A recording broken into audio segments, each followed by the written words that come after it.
Welcome to Techstination. You've heard of drones that fly and drones that work underwater.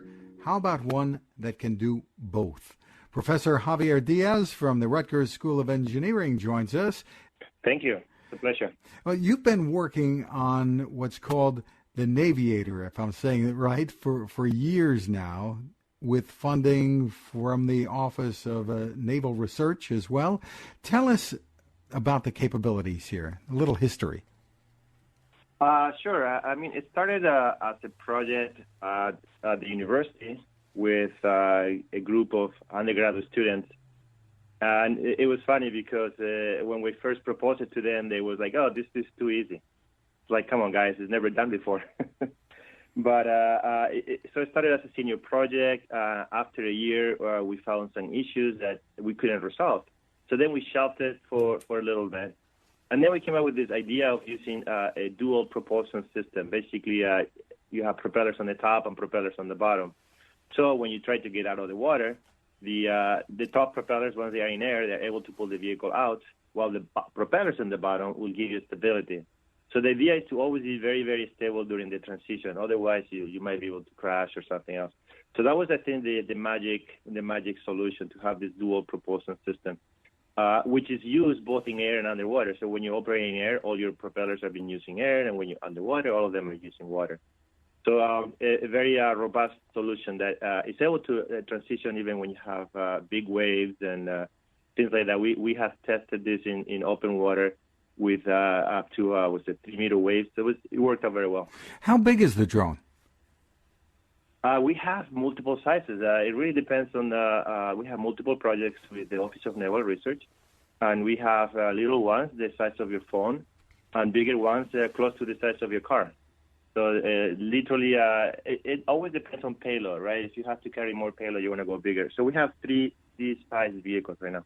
And the transition can be done very quickly, going from air to water and vice versa? Yes, we call it seamless transition because it really doesn't take any, there's no delay during the process. As you're coming out of the water, it literally, the vehicle senses when part of the vehicle is out of the water and just continues through the transition. So there's no stopping. I would think that the battery life underwater would be much shorter. Correct me if I'm wrong. It's actually the opposite, believe it or not. It's surprising how... because you use very low power. When you see these vehicles in the air, the propellers are going 5,000 to 10,000 RPMs. When you're in water, we actually slow down the propellers to just a few hundred RPMs. So you really, really are slowing things down a lot. There's a lot more torque that you need to put out. But when you do the math, it literally says you can be 5-6 hours underwater for 30 minutes in the air. Wow. And is that the typical battery life that you're able to accomplish? I guess it varies with the size of the drone. Yeah, you can go a little more, a little less, depending on the size. That's correct. But yeah, that's kind of typical. Obviously, with any drones, if you go full power, you use a lot more thrust. So maybe one thing to discuss is when you're underwater, if you really want to go fast underwater, and underwater fast means 3 to 4 knots. Then you obviously use your power faster. But if you're going slow, 1 knot or less, you will last that long. What do you see as some of the chief uses or potential uses for this? When there was a video that kind of went viral when we released this vehicle to the public, and the first call came from the search and rescue, and to me that stays at the top. Search and rescue can really use this for many applications. It's just very quick, right? You drive your car, you get your drone out of the car, and you can just go inspect a river, a lake, for something that you're looking for. We are talking to different groups from the Coast Guard. The Coast Guard have a number of missions related to port inspection and things like that. And of course, the oil and gas has a lot of applications. They have a lot of the structures that have parts of them in the water and in the air. And for them, it's very hard. They always work in rough seas, so they don't want to put people in harm's way. So a drone can do a good job there. But there's a lot more environmental monitoring, the military, of course. Really, I get calls all the time with new ideas that I never even thought possible. Tell me about your plans to commercialize this. You do have a company to do that, right? Yes, I did start a company. When the Navy started funding us, they really wanted us to start transitioning this to companies. So I said, well, might as well start my own company. And again, we are also getting funding from the Navy on the companies. Right now, mostly is again military applications, but I'm really exploring doing some work with the oil and gas, and also with some local towns for inspecting bridges. And a lot of bridges have a component underwater. So those are two areas. So we love to get a product out within the next year, and it really, I think it's possible. I think we're on the way. You see any way that you're going to start selling these to consumers at some point? Potentially. It's always a tricky in the business, what's the best business case and what's the first thing you want to do. But in the long term, absolutely. I think people will have a lot of fun. I think a lot of people have small boats, and they would have something that they can inspect the boat and do some playing. Well, underwater photography is certainly popular, and it's helped to sell some underwater drones, right? Exactly. Tell us where you see this going long term, this technology. Obviously, the battery life improves with time as well as that technology advances. Yes, obviously, better batteries will give you a longer range and endurance. I think also the big one is autonomy.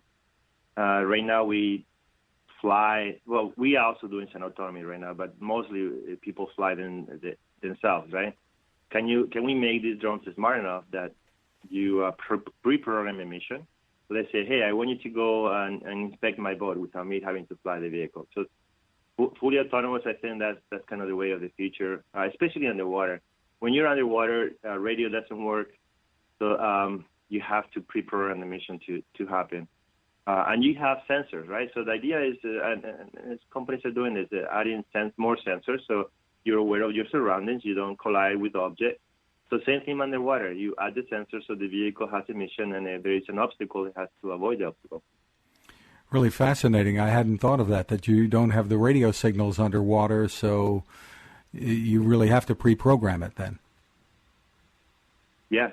Or, you can, if the vehicle is bigger, you can carry some acoustic systems, but they are very, very expensive and heavy. So, if you have a submarine, you can carry those, but if you're a drone, you have to really rely on either pre-programming or a very expensive small acoustic system. Do you see these becoming large enough to become a form of transportation? That's a dream of mine. I think it's definitely possible, and I have some great ideas there, but it requires money. Well, with some help from the Navy, maybe you'll have accomplished that sooner rather than later. It sounds terrific. For more information on this, where can people go? So we have a website. It's called thenaviator.com, TheNaviator.com. And we have a lot of interesting cases in there for the interest as well. Terrific. Professor Javier Diez, thank you for taking the time with us. Now this.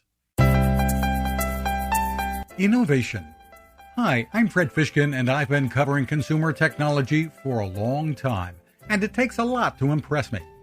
That's why I'm excited to tell you about the latest way to enjoy cooking in the great outdoors from my friend Patrick Sherwin and his great team at GoSun Stove. What if you could harness the sun to cook your meals anywhere you go, day or night? The GoSun Fusion arrives this summer using the company's tried and true reflectors and a solar vacuum tube to get you cooking without the mess of charcoal, heavy propane tanks, or smoke. And with an optional solar panel and battery storage, and the ability to plug in at home or on the road, you really can use the GoSun Fusion to cook anytime and anywhere. Want to learn more? Head to gosun.co and use the code TEXTINATION to save 10%. That's gosun.co.